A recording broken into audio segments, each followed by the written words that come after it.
much. Good morning, ladies and gentlemen. It's an honor to be here.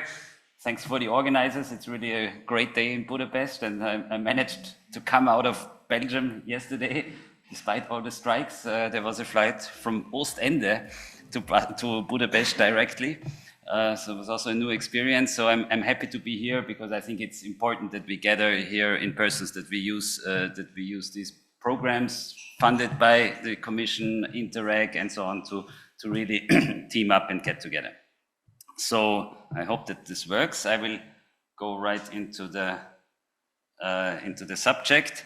But let me first say, yes, I'm from DG AGRI. Commissioner Christoph Hansen is the Commissioner for Agriculture and Food. The lead of the bioeconomy strategy under this new commission is with Jessica Roswell. She's the Commissioner for Environment, Circularity, but there was always a close cooperation between the two commissioners. There's really a new spirit of cooperation, and also with DG Research and DG Grow. So we were basically 4 Directorate Generals working very closely together on that strategy, and I had the honor to kind of co-draft the strategy with the colleagues of these other DGs under the political lead of Jessica Roswell.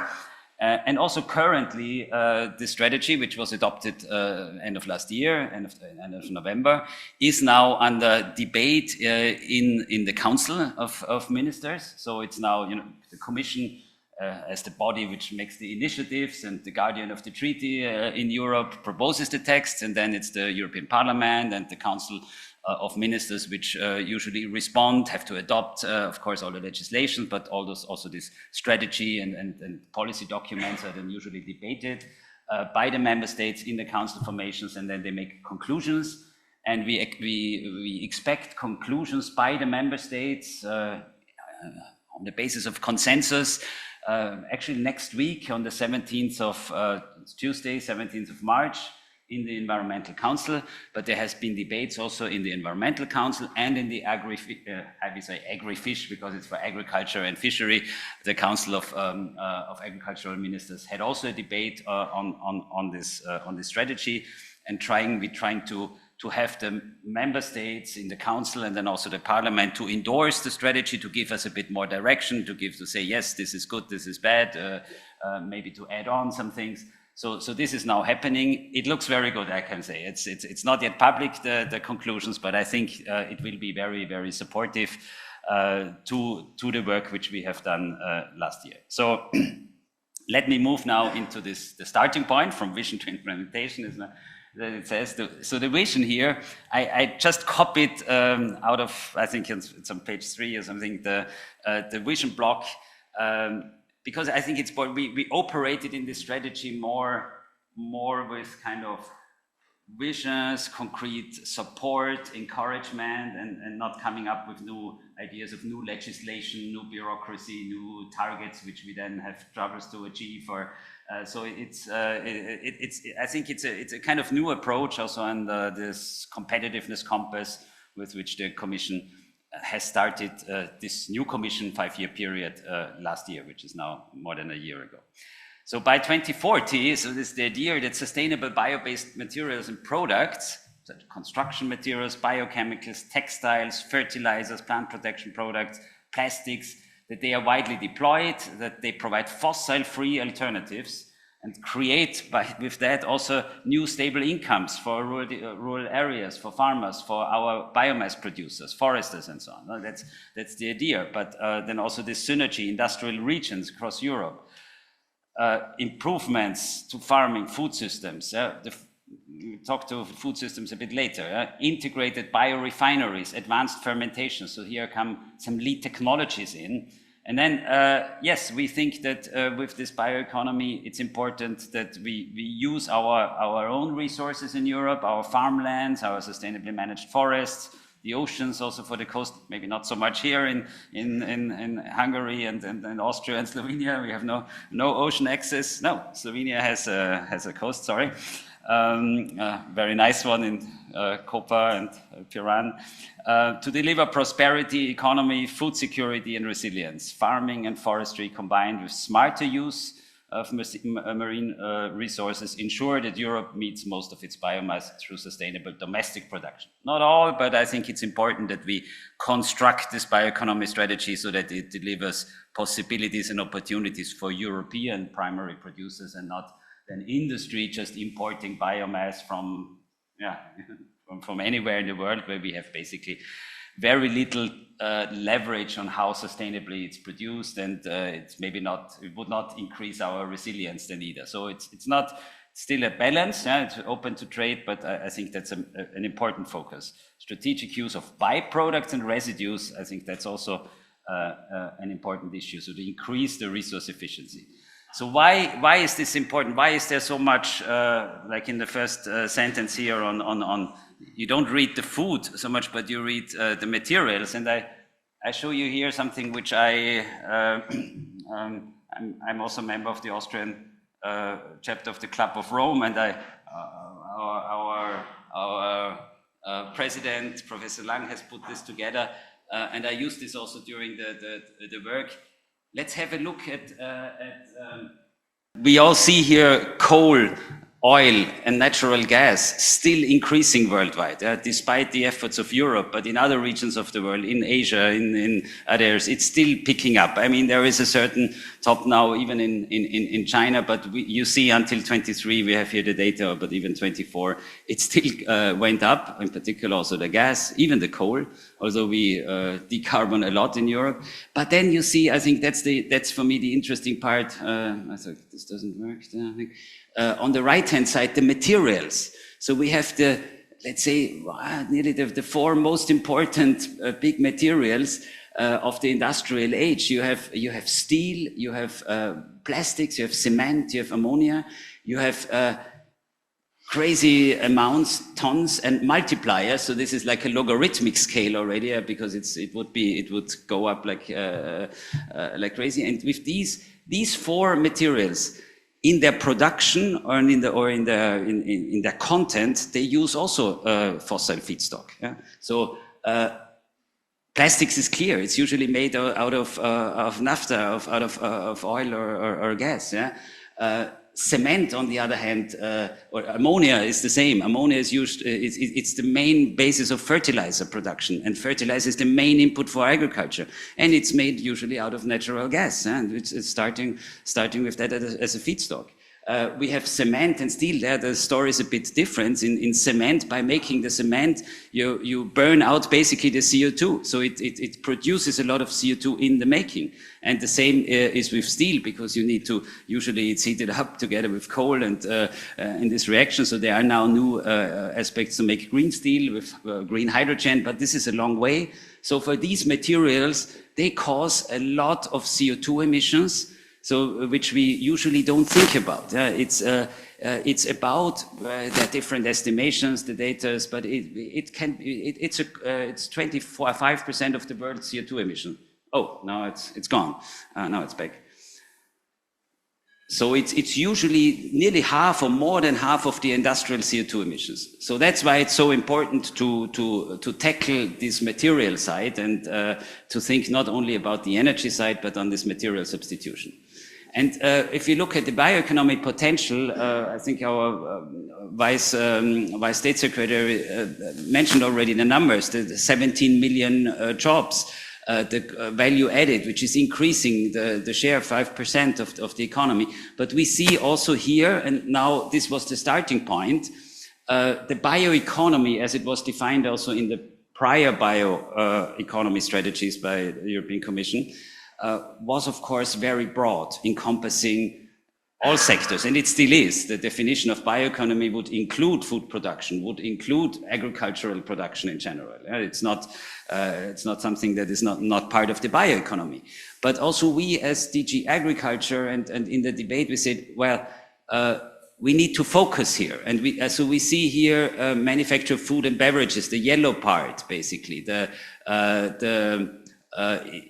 and agriculture, the green and the yellow part. That's the classic route of agricultural products and food, and with the food industry. So that's like 2/3. I don't have a pointer here. I think I have a pointer, but it doesn't work.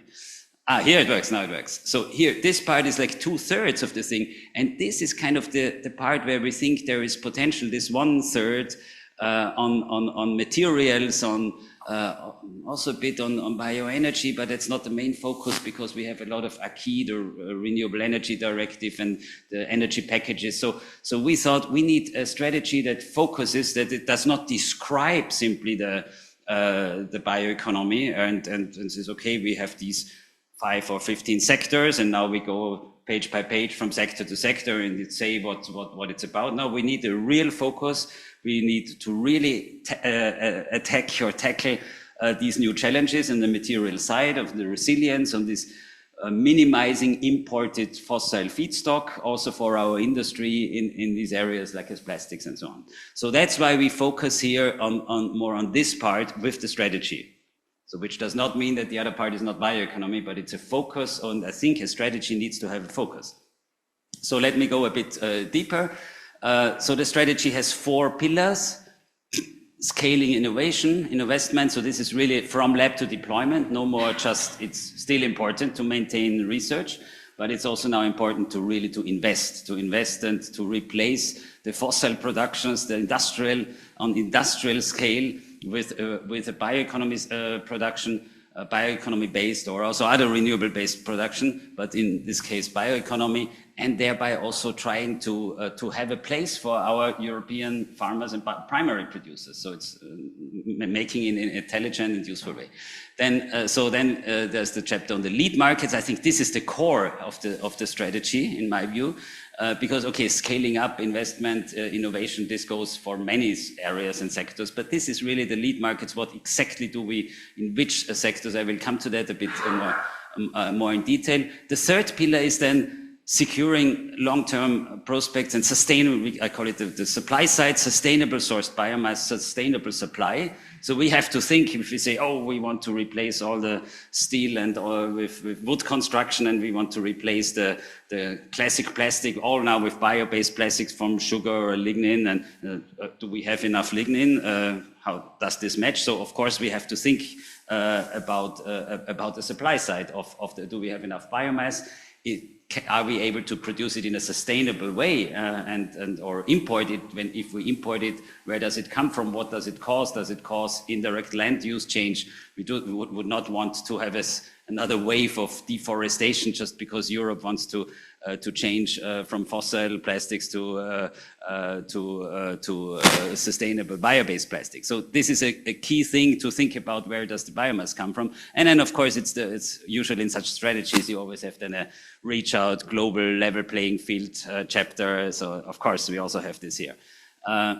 So I go now into the first chapter very shortly, because I think this is a very established classic way forward. There is a part on how do we stimulate scale up, startup scale up and investments, of course, by also looking first, are there obstacles? Can we streamline authorizations, facilitate market entry without giving up our basic environmental legislation or social legislation? But are there maybe some specific areas which inhibit these new, could be standards where incumbent companies say, no, this has to be done like this. And then if you come with a new bio-based plastic, oh, it doesn't fulfill this standard, or you come up in the construction area and they tell you, oh, the building standard, building code of this area, this has to be made of steel because of fire protection or fire resistance, and not realizing that sometimes an old thick wooden tram resists more to fire than a steel, which after a certain moment gets, after certain heat, breaks down. What we have seen also in New York some years ago. It's, so there might be a lot of hidden technical obstacles also, which we have to screen through. So that's also part why we will announce these biotech acts. And also, it was already mentioned, the Circular Economy Act, but the Biotech Acts would also look at that, and a forum of European bioeconomy regulators and innovators to exchange best practices and to think strategically where are obstacles, what can be improved. And then there's a lot of funding issue, a lot of companies and forests tell us it's still a funding problem. This valleys of death when you start, and usually then the scale up is done in the US or in other areas of the world. So there are a lot of instruments also in the new budget. The new MFF, as we call it, multi-annual financial framework, where we propose, for example, the European Competitiveness Fund with a specific window reserved for bioeconomy, agriculture, biotech, and health. So there is something which, once adopted by member states and parliament, and already right now in parallel, which we start to program and which should then fund really also real investment. So not only exchange of best practices and exchange of building of capacities, but really in industrial scale. And of course, there are also other, but I will not go into the instruments. Maybe if you have questions, then we go more specifically. So now I go to this, in my view, core chapter of the strategy. What are the lead markets? And we said already set out in the vision, mentioned already, plastics, textiles, chemicals, constructions, fertilizers. And I would even now pick out 2 examples. And then the question is, what will we do in these lead markets? And this depends, of course, it has to be very market specific. It's not one measure for all, but it goes into demand side issues, helping these products, the bio-based products, to succeed in market by increasing transparency, footprint calculations, but also demand. Public procurement can focus that the public procurer can say, I want a bio-based solution, and even if it's a bit more expensive than the fossil-based, things like that. Voluntary industry alliance. And let's look a bit closer in the example. This is text copied from the strategy of this chapter. The lead market for plastics and packaging plastics. I think that's a very crucial lead market, because it has, as you've seen, plastics is a big thing, and packaging plastics is, I think 40% of, nearly half of the plastics are packaging plastics. They are not they don't have to withstand a lot of, let's say, challenges. Product is not specialized plastics, but so there is under the current. Let's start first. So of course there's this target. You can now make bio-based plastics and packaging. It depends. You can replace the plastic with fiber-based materials like paper, cartonnage. That's the first thing to think about. But then you can also replace the fossil-based plastics with renewable sources, and there's starch is a well-developed way, and there are first factories, and also in Asia there things are going on. So this is usually from starch and sugars. So you can use sugar beets then apart to make polylactic acid, and from that route you make polymers. You can also start from lignin, which can be forestry residues, algae maybe in future. So there is a lot of different routes, so it's still open. We should be technology open in that respect, and not say, well, we decide now it's one route. So at least not from the European Union side. It's from member states, regions, clusters here to try to compete maybe with different solutions. So there are a lot of benefits. There's also, it should reduce import dependency, lower carbon footprint. Also, the issue of biodegradable plastics is an important, if you think about the microplastic pollution. So there's always some biodegradable. Doesn't mean it's never 100% biodegradable. It doesn't mean that you can just leave it and spill it and litter it. But if things littered, or if things remain somewhere, they make sure that they decompose and don't remain hundreds of years as bioplastic particles in our environment. I think that's an important message. And now, how would we do? What would be the main lever? And there, I think we really tried, as I said, to have a new approach, not to immediately come with new regulations, with new targets. We could have now said, oh, the Commission will make with the Circular Economy Act a new target of 25% bio-based share in plastics by something. This was a bit the classic, but we had the feeling that people are a bit in many countries, in many areas, and also my personal opinion, I would say people have a bit too much now these targets, and then you cannot achieve, and they are very political, and so we said no, let's not go for such a new target. Let's rather think we have already a target. We have already a target in the packaging and packaging waste regulation, which has been recently adopted. There are targets for 2030. Binding mandatory target already, so from the Green Deal, which mandate that producers of packaging plastics, and this is the largest part of plastics, have to blend in like about, depending on the plastic, 30% of recycled plastic into their new plastic. So there's a recycling target already mandatory. And now there is an Article 8, which opens the possibility, but there was no political agreement so far to use that possibility. And now say, yes, we want to use that possibility of saying you can also basically as an alternative or complementary alternative to have instead, if you're a plastic producer, you can blend in recycled plastics, recycled fossil plastics, collected, but you can also blend in bio-based plastics, because the bio-based plastics is in itself climate neutral, because it's coming from photosynthesis produced sugars and so on. So that's the idea, to have here an alternative to, so it's not a new obligation, but it opens rather up to give a new choice of fulfilling an existing obligation. So now it's not so easy. There will a lot of discussions will come in the implementation. What means here complementarity? Will there be extra targets? So there are some, of course, some people say no, it's not just a simple either or, and you can now choose, but maybe we make subcategories. So I think we should use this as an open technology, open way to move forward, to give industry and inventors, innovators more possibilities, at least now for the first time, to blend in bio-based plastics. Which would create a demand pull for the producers of the feedstock. That would be the idea. A second important lead market, which is very dear to us in DG Agriculture, is the fertilizers. I showed you fertilizers, ammonia, imports of fossil. Always problems now with the geopolitical situation. So the idea to substitute the synthetic chemical fossil fertilizer in agriculture with bio-based fertilizer is, I think, a great idea. And this goes via something, this nutrient cycle closing, it goes usually via the biogas, biomethane route.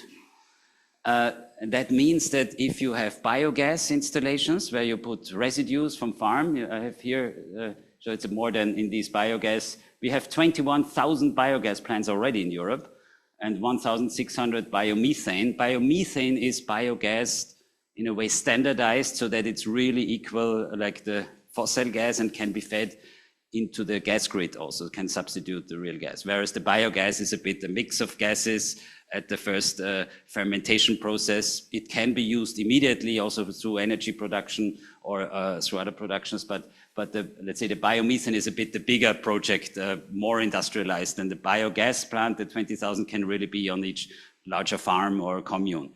And the new thing is now let's not only look at the gas part, which exists, that's nice, and we have targets like in Repower EU, we want to really replace a lot of imported fossil gas with biomethane. But let's look now here also on this digestate. So if you put in the residues of your farm, can be manure, can be crop residues like the straw from it has to be a mix of the carbon content and the nitrogen content residues.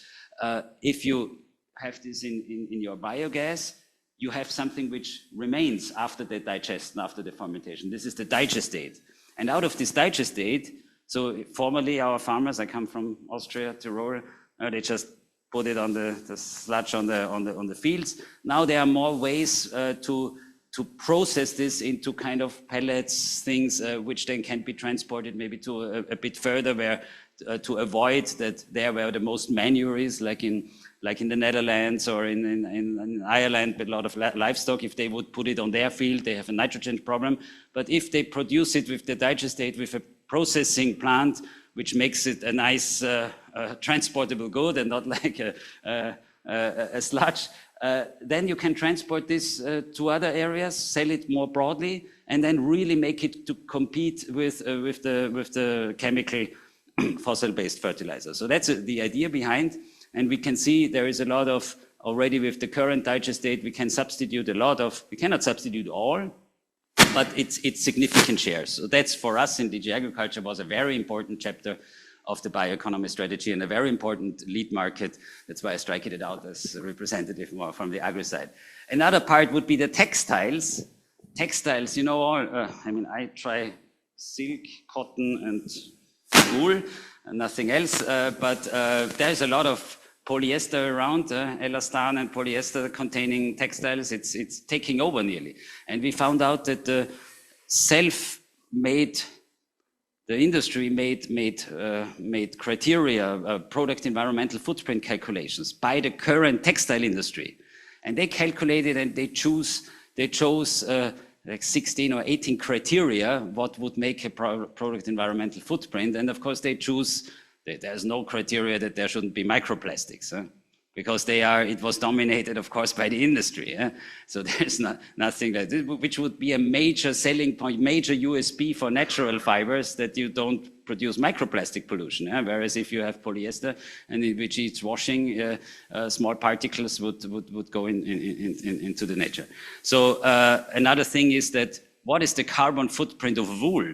You can have different ways to calculate that. So sometimes it's calculated now that sheep wool would have a worse carbon footprint than polyester fibers, because then when you calculate the whole lifetime footprint of the sheep, of the methane emissions of the sheep, and they multiply the methane is 30 times worse than the CO2, and then you come up with a footprint and say, oh, actually wool is not a good product because it's our plastic polyester would be better.